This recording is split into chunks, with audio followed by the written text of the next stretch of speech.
I'm Chris, and today we're going to talk about basic chainsaw maintenance. Let's do this real quick.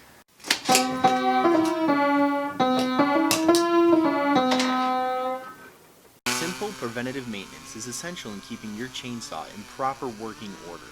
Every time you fill up your chainsaw with the appropriate gas and 2-cycle engine oil mixture, you also want to make sure you top off the bar and chain oil as well.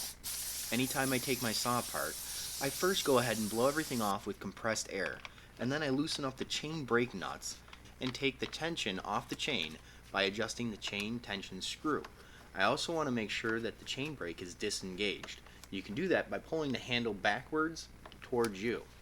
Once you have the tension off the chain, you can go ahead and loosen up the chain brake nuts the rest of the way and remove them.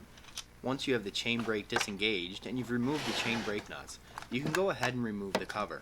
This is the part of the saw where you want to pay close attention and remove all the debris and sawdust that you can. You can use your favorite tools here. I like to use compressed air just to get the bulk of it out of the way. Most of it's stuck in there pretty well because there's a lot of bar and chain oil that goes all over the place and really binds to the sawdust and sticks to your saw. If you're in your shop, you can use a toothbrush or something like that to really get at everything. I find it easier just to use your screwdriver or use your bar tool to get most of the sawdust free and scrape everything out. And then once I have most of that loose, I'll hit it with the compressed air again and wipe everything out with a rag. When removing your bar and chain, you want to push the bar back and lift the chain up at the nose of the bar, and then simply lift it over the drive sprocket and either hang your chain up or lay it flat on your bench. Or if you've been sawing through really pitchy wood, go ahead and place your chain in a can of diesel fuel to help dissolve all that sap and stuff off of the chain. Once you have removed your bar, you're going to see part of the automatic oiler. You want to pay close attention to removing all the sawdust and everything away from the automatic oiler and not really getting anything inside there. You also want to make sure the holes on the bar for the automatic oiler are nice and clean. Go ahead and remove all the sawdust around the chain brake and everything else that's in there. Just clean it out real good. Again, go ahead and take the big chunks out of there, blow it out with compressed air, and then wipe it down with a rag or use a toothbrush or whatever you like just to clean all that stuff out of there. Once you have the body of your chainsaw cleaned out, you want to take a look at your bar. If you have a front sprocket, there might be a hole on either side of the bar. That's going to be your grease hole. You want to kind of clean that out the best you can and grease it up. You want to clean the inside of the guide rails on your bar where the drive links travel. The easiest way to do this is with a small screwdriver, or if you have a putty knife or even maybe an older pocket knife or something like that. Something that fits inside there and is going to dig out all the oil and sawdust that's inside there. I generally do this from front to back, so I'm not putting all that junk towards the front sprocket. You also want to make sure your bar isn't bent at all. You want to look for any dings, nicks, and cuts in your bar, any discoloration or burning, any bend or waviness in the bar. You want to just do a once over on your bar and make sure it's in proper working order. And then go ahead and reassemble everything. Before you reassemble everything, you want to make sure the holes in the bar for the oiler is nice and clear and clean. You want to make sure that the oiler is clear and clean of debris. If you take notice of the positioning of the oil holes on your bar, you'll notice that they slide along the track of the automatic oiler. That's where you really want to make sure everything is clean and free of debris. It's critical for your saw's operation for it to get the proper amount of bar and chain oil to the bar and chain. When you're replacing the chain, you want to make sure the chain's going in the proper direction. You want the cutters facing away from you on the top of the bar. You want the cutters to go in the direction and rotation of the chain.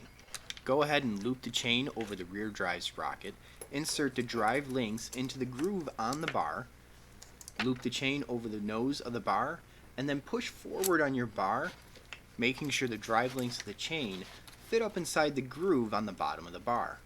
Once you have everything positioned correctly, you can go ahead and put the front cover back on the chainsaw. Now, depending on your model, there's a few things you might have to watch out for. For my chainsaw, I have to make sure the adjustment pin for the chain tension adjustment goes into the bar. Other chainsaws might have a different tension adjustment system where the pin itself is fixed onto the body of the chainsaw. Either way, you want to make sure that adjustment tension pin fits inside the bar. In my case, if it's not and it's resting on top of the bar, when I go to tighten down the chain brake nuts, that whole assembly could poke right through and break right through the purple outside housing. Again, once I have that adjustment pin lined up with the hole on the bar, I want to go ahead and push everything together and make it nice and snug. I also find it a little bit easier if I tip my chainsaw up on the side to push everything together and then go ahead and hand tighten the chain brake nuts. I want to make sure the chain brake nuts are only hand tight when I go to adjust the tension of the chain itself. When I go to adjust the tension of the chain, I like to lift up on the saw just slightly and then check the tension of the chain and adjust it if necessary. I don't want the chain tension to be too tight, and I also don't want it to be too loose. As you use the chainsaw, the chain's going to heat up and loosen up and stretch anyways. Once I have the adjustment just right, I'm going to go ahead, while lifting up the saw, tighten down my chain brake nuts, and then recheck my chain tension. Next, I want to go ahead and remove the top cover to my air filter, and I like to blow out any sawdust that's in there first before I remove my air filter. I don't want anything falling into the carburetor and have to deal with something like that later on. Now, depending upon the condition of your air filter, you can either choose to just clean it out and blow it out, or you can replace it. They're only about $2 or $3 to replace, and it's simple and cheap enough. This way it keeps your chainsaw nice and healthy, keeps it breathing the way it should be. After you've cleaned out your air filter, go ahead and replace everything if you need to. Double check your spark plug, double check your spark plug wires, make sure there's no burnt wires or damage there, and replace if necessary. Try to get into the habit and routine of doing preventative maintenance like this on your chainsaw every time you use your chainsaw for an extended period of time. It's also a good idea to do this type of maintenance before you sharpen your chain. You don't want to be working on your chainsaw with a sharp chain if you can avoid it.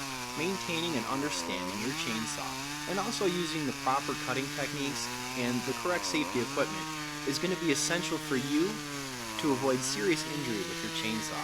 I encourage you to read through your owner's manual. There's a lot of valuable information. I thank you guys for watching, and I hope you enjoyed the video.